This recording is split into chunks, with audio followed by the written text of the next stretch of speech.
It's supposed to be February 17th, but these warm temperatures are confusing just about everyone in Alabama. Hello, Blazers. I'm Ryan McLaughlin. And I'm Molly McFarland. Thanks for tuning in. Topping our news this week is Egypt. As you may be aware of now, citizens of Egypt have been protesting since January 25th for the resignation of their president. Egyptians were tired of 30 years of alleged corruption. President Hosni Mubarak responded to protesters by releasing a statement on January 28th saying that he will not step down. However, protesters stood their ground, and nearly 2 weeks later, on this past Friday, Mubarak finally resigned. The question many people are wondering is, what is the next step? Well, currently Egypt is being controlled by its military for the time being. The originators of the protests are hoping to create a democracy for their country. Now we're going to move on to Jeffrey with this week's sports news. Jeffrey? Thank you, Ryan. On February 6th, the Green Bay Packers won their first Super Bowl since 1997, defeating the Pittsburgh Steelers 31-25 in a game that attracted the most viewers in U.S. television history. The Packers got to a 14-0 lead by the end of the first quarter, scoring 14 points in under 30 seconds. After an Aaron Rodgers touchdown pass to Jordy Nelson, Nick Collins returned a Ben Roethlisberger interception for a touchdown, and the Packers were rolling. They were up 21-0 at halftime, but the playoff-savvy Steelers would mount a comeback. Several times in the second half, they got within 3, but every time they scored, Aaron Rodgers and the Packers had an answer. The Steelers had one final chance getting the ball with 2 minutes to go, but Roethlisberger's fourth down pass attempt was knocked away, and the Packers ran out the clock for the victory. Rodgers finished the game with 304 yards passing, 3 touchdowns, and no interceptions. He was named the game's MVP and had a huge shoes to fill from his predecessor at quarterback, some guy who played in Green Bay that wore number 4. I don't remember his name, and after Rodgers' championship performance, I bet some Green Bay Packers fans can't remember his name either. Back to you guys. In other sports news, the hot topic in the South this week is a felony in Auburn. A 62-year-old man has been charged with a Class C felony for administering lethal amounts of herbicides to the oak trees on Toomer's Corner in Auburn. Toomer's Corner is a tradition-filled location in Auburn where students and fans celebrate after Tiger victories. The trees are being treated, but it's doubtful that fans will celebrate with them for much longer. Time to go to Justin Love for news in the entertainment world. Justin? Well, singers showing up in eggs to surprise upsets. Everything happened at the 53rd Grammys except what was supposed to happen. The evening started off with an interesting twist as soon as Lady Gaga arrived. Many people were wondering how she would top last year's performance. Well, I'm not sure if she did, but she sure tried. The singer showed up in a plastic egg and hatched on stage at the beginning of her new single, Born This Way. While Lady Gaga is always expected to do strange things, the artists who actually took home the Grammys were not expected.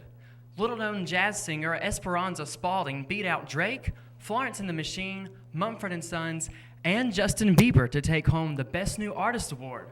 And the surprises did not stop there. Lady Antebellum took home the All-Genre Song of the Year, beating out CeeLo Green and Eminem. But perhaps the biggest upset came on the last award of the evening. Album of the Year went to Arcade Fire for their album The Suburbs. And with all these upsets in the music world, I can only hope and wait that there is much more excitement at the Oscars. Back to you guys. Last week in Birmingham, the weather started off quiet, with cold and dry air in place and the temperatures in the low to mid-40s. As the week progressed, clouds returned quickly and set the stage for another round of snow. Behind that system, a cold air mass brought a hard freeze to portions of central Alabama Friday morning. Luckily, that weather has passed us by, and the weather has turned spring-like with temperatures reaching the upper 60s and low 70s all this week. The UAB Green has definitely noticed a difference. Students have been outside all week enjoying the nice weather. In other news, February is Black History Month, where we remember the achievements of African Americans.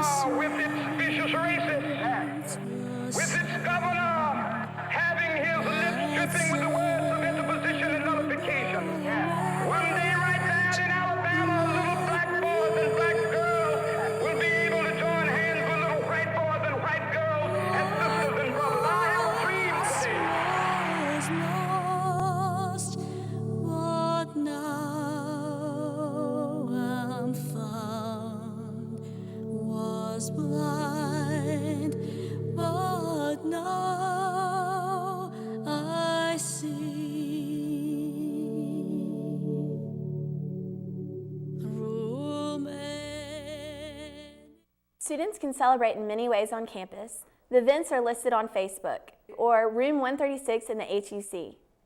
An exciting moment in UAB history happened Saturday at the UAB men's basketball game. Not only did the Blazers carry away a conference win against the Rice Owls, but a certain Blazer carried away a new record. Our very own Aaron Johnson broke the all-time assist record in the first half of the game. We're all proud of him and the entire Blazer team. Congrats to Aaron. And if you want to check him out this Saturday, he takes on the UCF at 5 o'clock. Also in campus news, the annual Camille Armstrong Step Show was held Saturday, February 5th. Kristen Witt gives us a look on the UAB tradition. February 5th marked the 21st annual Camille Armstrong Memorial Step Show. The Step Show showcases Greeks from all across the country that are members of the National Panhellenic Council. It's fun. It's a great opportunity to come meet new people, see aspects of Greek life, and just UAB life in general.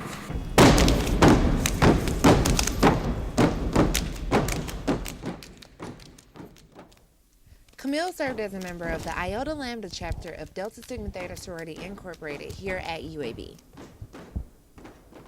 The Greeks put forth a lot of hard work to make this show happen. A lot of stunts, plenty of props, sound effects, and it wouldn't be a step show without a lot of stomping.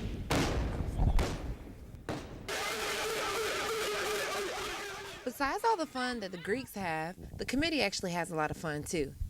And maybe even a few spare seconds to dance around. For more information on how you can become a member of the Camille Committee, go to the Office of Student Involvement in the Hill University Center. For BlazerTV, I'm Kristen Witt. Have you wanted to take a class that will just be fun for a change? Allie Folsom takes us on a look into the lighter side of education here at UAB. With the stars and secretly wished you were the one up there? Well, this class will get you moving in that direction. Ballroom dancing is sweeping across the nation. UAB has decided to offer their own class in ballroom dancing. Dr. Tameline Bladeau, an exercise physiologist, and Sterling Burrows are the instructors for this class. With Professor Bladeau's knowledge for fitness and Mr. Burrows' 25 years of teaching experience, this dynamic duo will definitely keep you on your toes. If you're wanting to take the class but have no rhythm, Mr. Burrows has this to say. That I have extra right feet for every one of you who come onto the class. Now, anybody can learn to dance. You really can. It's a muscle memory thing. Okay, typing is a muscle memory, golf is a muscle memory, riding a bike is a muscle memory. Just like those things with dance, the more you do it over and over and repeat the action properly, you'll fit. It's a great form of exercise and a lot more fun than, trying to count off number of reps and that type of thing. If you would like to sign up for this class or for more information, check with your advisor. For Blazer News, I'm Allie Folsom. Well, that's all our news for today, Blazers. Thanks for watching. I'm Molly McFarland. And I'm Ryan McLaughlin. Thanks for tuning in, UAB, and be sure you go to the game Saturday against the UCF Golden Knights. We hope to see you there.